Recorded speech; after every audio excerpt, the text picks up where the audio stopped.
이번 시간에는 4대 보험 파트 중 4대 보험의 전반적인 개요에 대해서 알아보도록 하겠습니다. 자, 4대 보험입니다. 자, 가입 대상 및 취득 상실 부분에 있어서의 기한이나 관련된 내용인데요. 자, 먼저 대상자를 한번 유심히 보셔야 됩니다. 국민연금과 건강보험, 고용산재보험을 우리는 4대 보험이라고 하죠. 자, 먼저 국민연금을 보자면 대상자는 18세 이상에서 60세 미만의 사용자 및 근로자, 사용자라면 대표 아니면은 개인사업장에 직장가입자로 등록이 되어 있는 개인사업자의 대표면 사용자가 되겠죠. 이렇게 18세에서 60세 미만인 자만 가입을 할 수 있습니다. 60세 넘어가게 된다면 기본적으로 자동적으로 국민연금이 부과 대상에서 제외됩니다. 그러니까 계속 근무를 하고 있다가 60세가 넘어가게 된다면은 60세 넘어가는 시점에서 국민연금은 부과되지 않습니다. 별도의 개인에 대한 탈퇴 신고나 이런 거는 필요치 않습니다. 60세가 넘어가게 된다면 제외가 되죠. 그럼 60세 미만 60세를 넘고 입사를 했다면은 우리는 국민연금에 있어서 사업자 가입을 하지 않아도 되는 겁니다. 이 부분이 어쨌든 국민연금 대상자에서 제일 중요합니다. 60세 넘냐 안 넘냐, 18세 이상이냐 이하냐, 이 부분을 잘 보셔야 될 것 같습니다. 건강보험은 특별한 경우가 없으면은 뭐 기초수급자나 이런 부분에 특별한 부분이 없다면은 모든 근로자 및 사용자가 대상이 되십니다. 고용보험입니다. 고용보험도 기본적으로는 모든 근로자고 여기에서는 사용자는 빠지겠죠. 그러니까 법인의 대표자는 고용산재 대상이 아닙니다. 직장가입자인 개인사업자의 대표자도 고용산재의 대상은 아닙니다. 근로자만 고용산재 대상이 된다. 이 대상자 부분을 잘 보시면 될 것 같고요. 자, 개별, 인별 자격 취득일입니다. 당연히 입사일에 자격 취득이 되는 거겠죠. 신고 기간은 국민연금은 취득한 일이 속하는 다음 달 15일까지입니다. 3월 1일이 됐든 3월 31일이 됐든 기한은 4월 15일까지라고 생각하시면 됩니다. 건강보험은 취득일로부터 14일입니다. 이거는 다음 달 15일이고 고용산재도 다음 달 15일이 개념인데 건강보험은 자격 취득일부터 14일 내입니다. 그걸 잘 보시면 될 것 같고요. 전반적으로 신고 기한이나 이런 부분은 건강보험이 다른 보험에 비해서 좀 빠릅니다. 그 부분 한번 기억을 하시면 될 것 같아요. 자격 상실일입니다. 자, 퇴사일의 다음 날이겠죠. 예를 들어서 3월 30일에 퇴사를 했다. 그러면 상실일은 4월 1일이 됩니다. 자, 신고 기한은 상실일이 속하는 달의 다음 달 15일까지가 국민연금입니다. 취득이나 상실이 결과적으로 같은 구조로 흐릅니다. 고용산재 같은 경우도 마찬가지입니다. 다음 달 15일. 그런데 건강보험끼리는 똑같지만 상실하더라도 상실일부터 14일 이내입니다. 기본적으로 이 기간 내에 신고를 해야 되는 게 신고 기한인 거예요. 자, 보험료 정산입니다. 기본적으로 국민연금은 정산이란 개념은 없습니다.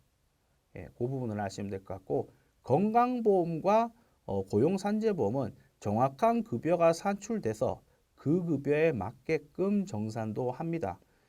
일반적으로는 취득 시점에 우리가 월 평균 급여를 알 수 없기 때문에 취득 시점에 입사할 때는 얼마 정도의 급여를 받을 거다 라고 해서 신고를 하고 나서 다음 연도 3월 달에 우리가 보수총액 신고서나 보수총액 통보서를 통해서 그해 우리가 말하는 직전 연도의 보수를 확정 짓고 나서 4월 달부터 다음해 4월 달부터 정상적으로 정리된 보수 총액 기준으로 이제 4대 보험이 부과가 됩니다. 그러니까 건강보험과 고용보험은 정산이 있습니다. 어쨌든 1년씩씩 미뤄져 갖고 정상적인 4대 보험이 부과된다는 구조로 보시면 될 것 같습니다. 자, 4대 보험 직장 가입 적용 제외자입니다.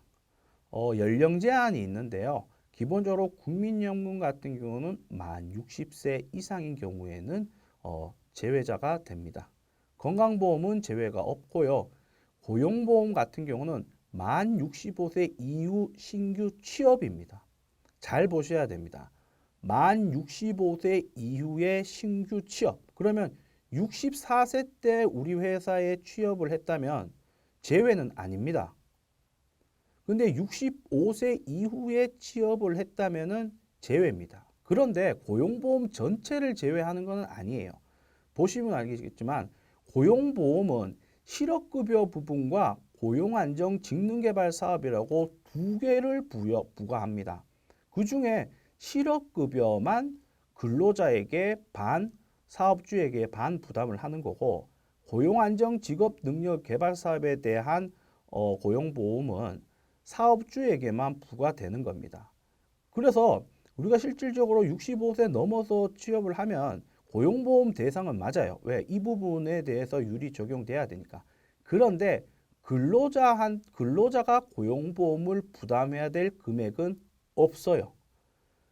고용보험 중에 실업급여 부분만 근로자가 반 부담을 하는 거니까 65세 이후에 신규로 취업을 했다면 실업급여 부분은 제외되고 그렇게 된다면 근로자는 고용보험과 관련되어서 납부할 부담해야 될 금액은 없다는 얘기니까 그 부분 잘 보시면 될 거고요. 산재보험 같은 경우는 대원칙이 기본적으로 근로자들이 부담하는 금액은 없습니다.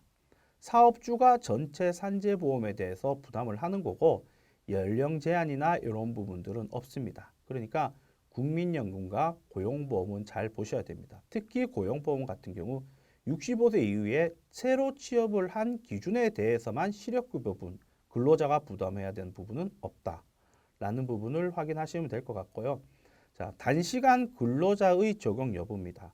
우리가 근로기준법상 단시간 근로자라는 것은 월 소정 근로시간이 60시간 또는 일주에 15시간 미만인 자를 얘기합니다. 그래서 이 부분에 있어서는 별도로 국민연금과 건강보험이 적용이 제외되고 고용보험도 제외가 되는데 3개월 이상 근로를 제공한 경우에는 고용보험에 해당이 됩니다. 그러니까 단시간 근로자 중에 1월부터 3월 미만인 자들은 고용보험이 제외되겠지만 3개월 이상 근로를 했다면은 단시간 근로자라도 고용보험의 적용 대상입니다. 산재보험은 다 각각 대상이죠. 자, 단시간 근로자와 단기간 근로자 보면 비슷한 얘기인 것 같죠. 그런데 단기간 근로자와 단시간은 다르죠. 짧게 근무하는 것과 짧게 근무 일수가 있는 것의 개념이죠. 그래서 단기간 근무자라는 것은 일반적으로 우리는 일용직 근로자라고 얘기합니다. 자, 근로기준법상 단시간 근로자는 1개월 미만 근로자, 일용직을 얘기하죠. 그런데 우리 세법에서는 3개월 미만 일하면은 일용직이라고 하니까 결과적으로 근로기준법과 우리 세법이 조금 일용직 근로자에 대한 좀 보는 정의가 좀 틀리다. 이런 부분도 확인을 하시면 될 것 같고 어쨌든 우리가 근로기준법상에 우리가 고용산재보험을 적용을 할 때, 4대 보험을 적용할 때는 1개월 미만 근로자, 계약서상 1개월 미만으로 계약한 근로자입니다. 1개월 미만 근로자에게는 각각 제외가 되고 고용보험만 적용과 산재보험만 적용, 요 두 개만 적용이 된다는 거죠. 그래서 우리가 말하는 일용 근로자 신고할 때는 근로내용 확인 신고서를 통해서 결과적으로 고용산재가 부과가 되겠죠. 예, 이 부분들을 잘 보시면 될 것 같고요. 보험료율입니다. 한번 쭉 보시면 근로자 부담과 사업주 부담이 제외됩니다. 각각 나눠져 있습니다. 국민연금은 최저 32만 원, 그러니까 32만 원 기준으로 4.5%씩은 근로자에게 부담을 하겠다는 얘기고 상한 월 500만 원, 503만 원 넘으면은 결과적으로 503만 원 기준으로 이 부분의 요율이 적용이 되겠다는 겁니다. 이거는 2020년 기준 상황입니다. 건강보험은 건강보험과 장기 요양보험이 있죠.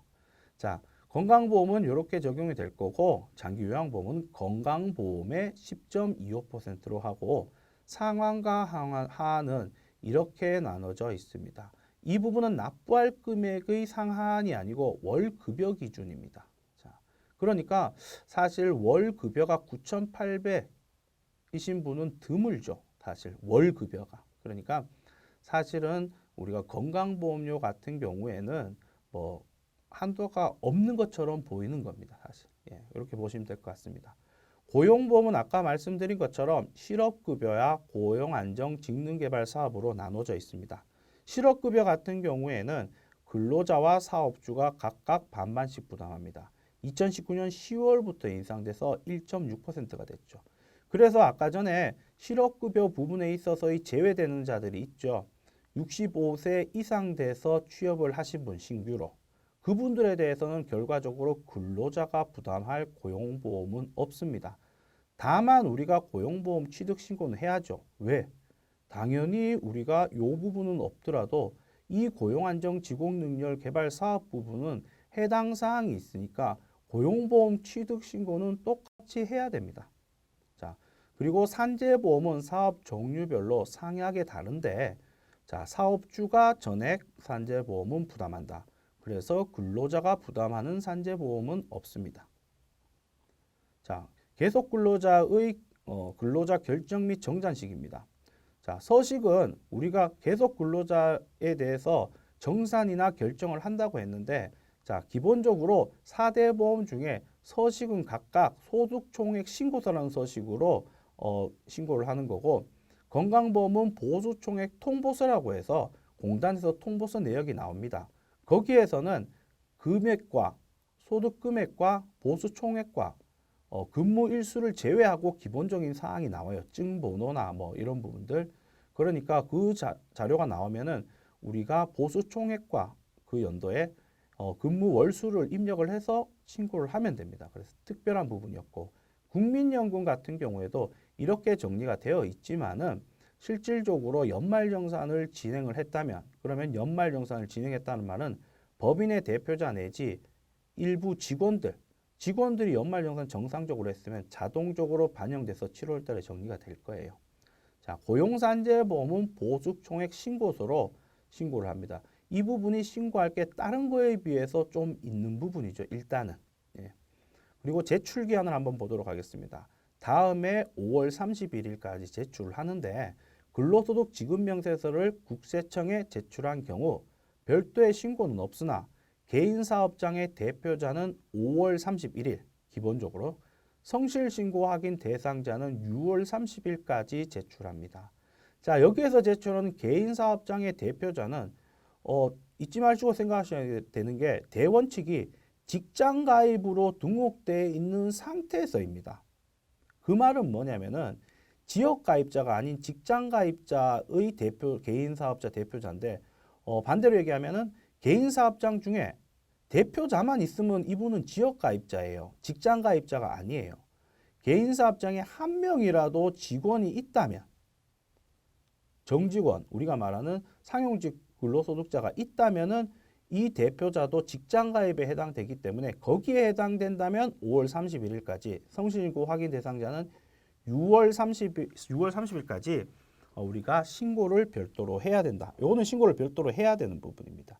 그러면 똑같이 개인사업장의 대표자도 7월부터 정산된 정상적인 보험이 부과가 될 겁니다. 자, 그리고 보험료 변경 시점에 건강보험입니다.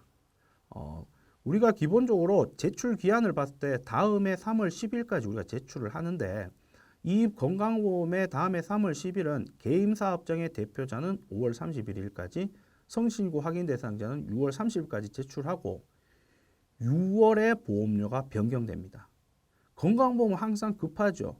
국민연금 같은 경우는 5월 31일, 6월 30일에서 7월에 변경이 되는데 시점이 건강보험은 자 성실신고 확인 대상자는 6월에 해놓고 7월에 바로 그 다음 개인사업장 대표자는 5월에 하고 바로 적용이 6월에 됩니다. 예, 이런 부분을 확인을 하시면 돼요. 어쨌든 전반적으로 건강보험이 좀 빠르다라는 느낌입니다. 이유가 있겠죠 사실상. 그래서 여기 있는 신고자들도 개인사업자 대표자도 직장 가입으로 돼 있어야 됩니다. 직원이 한 명 정도는 있어야지 직장 가입으로 적용이 되는 겁니다. 그래서 3월 10일까지 보수청에 통보서를 제출하셔야 됩니다. 그리고 보수청의 신고서, 고용산재 같은 경우는 다음에 3월 15일까지 제출을 하셔야 됩니다. 그래서 보험료 변경 기간은 7월, 4월 이렇게 생각하시면 되고 나머지 개인사업장의 대표자는 조금 차이가 있는 부분이다. 건강보험만. 자, 이렇게 보시면 될 것 같습니다. 자, 이상으로 4대 보험 개요에 대해서 알아보았습니다.